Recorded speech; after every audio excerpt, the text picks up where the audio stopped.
প্রশ্ন করেছেন যে উনার অনুমত, উনি বলছেন যে আমার অনুমানে দেশের অধিকাংশ লোক সালাতে সূরা ফাতিহা পড়ে না, ইমামের পিছনে সালাতে সূরা ফাতিহা পড়ে না। আপনি অবশ্যই জানতে পারেন যে কোনো হাদিসের অনুযায়ী পড়ে না। আচ্ছা, প্রথমত আমরা একটু ভাগ করে নিই, ছোট্ট করে এই মাসলা দিয়ে আমরা শেষ করব। সূরা ফাতিহা পড়া না পড়ার তিনটা অবস্থা। আপনারা হয়তো আরও মাসলা শুনেছেন, জাস্ট আজকে একটু মাথায় গেঁথে নেন যে দুনিয়াতে কি কালচার চলছে। তিন প্রকার কালচার হয় দুনিয়াতে সূরা ফাতিহা পড়া না পড়া নিয়ে। ইমামের পিছনে, জাস্ট ইমামের পিছনে, একাকি তো পড়তে হবে, ইমামের পিছনে সূরা ফাতিহা পড়া না পড়া নিয়ে তিনটা কালচার সারা পৃথিবীতে।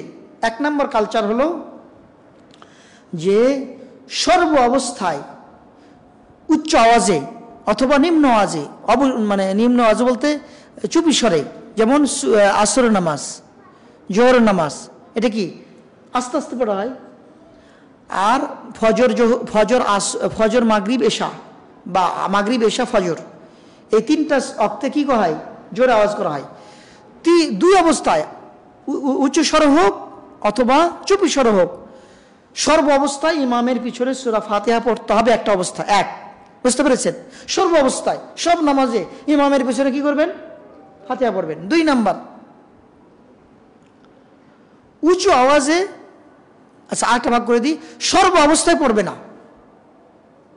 একটা হলো সর্ব অবস্থায় পড়বে, আর আরেকটা হলো উচ্চ আওয়াজ হোক নিম্ন আওয়াজ হোক সর্ব অবস্থায় ইমামের পিছনে পড়বে না। আরেকটা হলো যে উঁচু আওয়াজে পড়বে না, আর যখন নিম্ন মানে আস্তে আস্তে পড়ে তখন পড়বে। তাহলে তিনটা ভাগ, বুঝতে পেরেছেন? তিনটা ভাগের মধ্যে কোনটা সঠিক এটা দিলেই আমি মুক্ত হব ইনশাল্লাহ।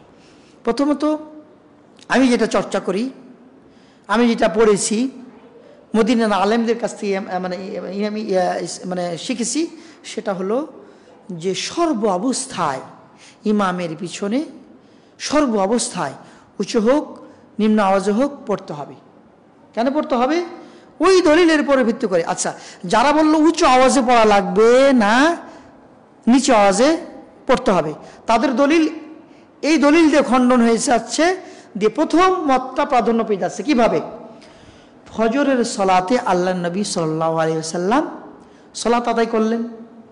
সলাত আদায় করে বরাবরের মতো সালাম ফিরে পিছনের দিকে ফিরে বললেন, কে আছে তোমাদের মধ্যে যে আজকে ফজর সলাতে জোরে আওয়াজ করে কোরআন তেলাওয়াত করছিল? সাহাবা ইকরাম সব নিস্তব্ধ হয়ে গেলেন, চুপ হয়ে গেলেন, কেউ কেউ পড়েছে। তখন একজন বলে ফেললেন যে আমি পড়েছি। তখন আল্লাহ নবী বললেন যে তুমি উম্মুল কিতাব, উম্মুল কোরআন। উম্মুল কোরআন কোনটা? সূরা ফাতিহা। সূরা ফাতিহা ছাড়া আর কিছু পড়বে না। আচ্ছা, ফজরের সালাতটা উঁচু আওয়াজে ছিল না নিম্ন আওয়াজে ছিল? আলহামদুলিল্লাহ, ফতোয়া এখন দিতে পারছেন হাদিস অনুযায়ী, মানে বাস্তব নিরিখে ফতোয়া আপনি দিতে পারবেন যে আল্লাহর নবী উঁচু আওয়াজের সালাতে বলে দিলেন যে কি সূরা ফাতিহা ছাড়া পড়ো না, তাহলে সূরা ফাতিহা পড়তে হবে। তাহলে এই মতটাকে আমরা প্রাধান্য দিচ্ছি আল্লাহর নবীর হাদিস অনুযায়ী। আচ্ছা, এখন বলবেন যে কোরআনেতে আসছে, কোরআন যখন উচ্চ আওয়াজে পড়া হয় তখন তোমরা কি নিস্তব্ধ সহকারে শ্রবণ করো? তাহলে কি করতে হবে? তাহলে উচ্চ আওয়াজগুলোতে কি করতে হবে না, পড়া লাগবে না, তাই না? প্রথমত বলবো এটা ওই যে মক্কার কুরাইশরা, কাফেররা যখন কোরআন নাজিল হওয়ার পর কাবা শরীফের পাশে যখন কোরআন পড়ছেন, সাহাবা ইকরাম আওয়াজ, উচ্চ আওয়াজ, এমনিতে আওয়াজ করে, যাতে করে কেউ যেন আশপাশের লোকেরা না শুনে। আশপাশের লোকেরা শুনলেই তো ইসলাম গ্রহণ করে ফেলবে। আল্লাহ কোরআনে বলছেন, ইয়া আইয়ুহাল্লাযীনা আমানুত্তাকুল্লাহা হাক্কা তুকাতিহি ওয়া লা তামুতুন্না ইল্লা ওয়া আনতুম মুসলিমুন। হে ইমানদার লোকরা, তোমরা আল্লাহকে ভয় করো এবং তোমরা ইসলাম গ্রহণ করা ছাড়া কি করো না, মৃত্যুবরণ করো না। তো এরকম যদি দিক নির্দেশনা পায় আল্লাহর, তাহলে তো মুসলমান হয়ে যাবে। তো এই ভয়ে কোরআন পড়া শুনতে দিত না। তো এটা কি নামাজের মধ্যে অবস্থান, নামাজের বাইরে? সাধারণ দৃষ্টিতে আমভাবে নাজিল হয়েছে, তাই না? আল্লাহর নবী সাল্লাল্লাহু আলাইহি ওয়াসাল্লাম খাস করে দিলেন নামাজের অবস্থাটা, লা সালাতা লিমান লাম ইয়াকরা বিফাতিহাতিল কিতাব। কোন নামাজ নেই, নামাজের অস্তিত্ব নেই সূরা ফাতিহা ছাড়া। সুবহানাল্লাহ। তাহলে এটা নামাজের অবস্থা। ওই আম অবস্থা থেকে খাস করে দিল, খাস করে দিয়ে বলছে যে নামাজই হবে না, নামাজের অস্তিত্ব নেই যে সূরা ফাতিহা পড়লো না। তাহলে আমরা বুঝতে পারছি রাসূলের নির্দেশনা অনুযায়ী যে সূরা ফাতিহা পড়ার এই নির্দেশনা এসছে। আর অন্যান্য হাদিস দ্বারা আমরা পাচ্ছি ফজর নামাজের যে সালাত, ওই যে হাদিসটা অনুযায়ী সেখানে আমরা পাচ্ছি উঁচু আওয়াজে পড়তে পারা যাবে। আর তাহলে আমরা খণ্ডন করলাম উঁচু আওয়াজে যারা পড়ে না বলছে তাদের খণ্ডন হয়ে গেল ফজরের হাদিসের দলিল দিয়ে, আর এই আয়াতেরও যুক্তি খণ্ডন হয়ে গেল। 3 নম্বর বিষয় থাকলো যে যারা বলে যে উভয় অবস্থায় পড়া যাবে না, তাদের কোনো দলিল এইভাবে নেই, স্পষ্ট কোনো দলিল নেই। তারা নিজের মতো করে যদি নিজের কথা বলে সেটা ভিন্ন কথা। তো যাই হোক, প্রথমত আমরা স্পষ্ট করলাম যে যারা ইমামের পিছনে উঁচু আওয়াজে পড়ে আর নিচু আওয়াজেও সর্ব অবস্থায় সূরা ফাতিহা পড়তে হবে। তবে প্রশ্ন করে যেটা বলেছেন যে বাংলাদেশের অধিকাংশ মানুষ, শুধু বাংলাদেশের না, যারা মাযহাব চর্চা করে তারা অধিকাংশ মানুষ সূরা ফাতিহা পড়ে না।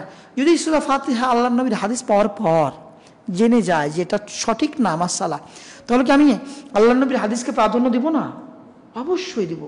সব কিছুর উপর আমার দিন, আল্লাহর নবীর কথা, আল্লাহর নবীর বাণী, ইসলামের বাণী, এটাই আমার হওয়া উচিত, তাই না? আল্লাহর নবী কেন বললেন তারাকতু ফিকুম আমরাইন, তোমাদের মাঝে 2টি জিনিস রেখে গেলাম, গুমরা হবে না যতক্ষণ পর্যন্ত আঁকড়ে ধরে থাকবে। এমনকি মারের দাঁত দিয়ে আঁকড়ে ধরার কথা বলা হয়েছে। আল্লাহ তাআলা বলেছেন যে তোমরা 2টি জিনিস কি বলে, ইয়া আইয়ুহাল্লাযীনা আমানু আতিউল্লাহ ওয়া আতিউর রাসূল, হে ইমানদার লোকেরা তোমরা আল্লাহর আনুগত্য করো, রাসূলের আনুগত্য করো। এবং রাসূল আল্লাহ এবং আল্লাহর আনুগত্য করার পর বলছে তোমাদের মধ্যে যারা নেতা এবং ইমাম, যারা আলেম তাদের। এখন বিষয়টা দাঁড়ালো যে কিন্তু বলেছে যদি ওই আলেমরা কোরআন এবং সুন্নাহর উপরে যদি অবিচল না থাকে তাদেরকেও প্রত্যাখ্যান করতে হবে। কারণ আল্লাহর নবী সাল্লাল্লাহু আলাইহি ওয়াসাল্লামের যে দিন, সেই দিন হলো দলিল ভিত্তিক, কারোর মন গড়া আমল নয়, অনুমান ভিত্তিক নয়, কোনো ছল চাতুরি নয়, সংখ্যাগরিষ্ঠতা নেই, এর মধ্যে দলিলের উপর কি করে নির্ভর করে। আশা করছি আপনারা বুঝতে পেরেছেন। আল্লাহ রাব্বুল আলামিন আমাদের প্রত্যেকটা কথা যেন যদি ভুল হয়ে থাকে আল্লাহ তাআলা আমাদের ক্ষমা করুন, আর যদি সঠিক হয়ে থাকে, দলিল ভিত্তিক হয়ে থাকে, আমাদেরকে সওয়াব দান করুন, আমাদেরকে মানার তৌফিক দান করুন। আমিন। আল্লাহ রাব্বুল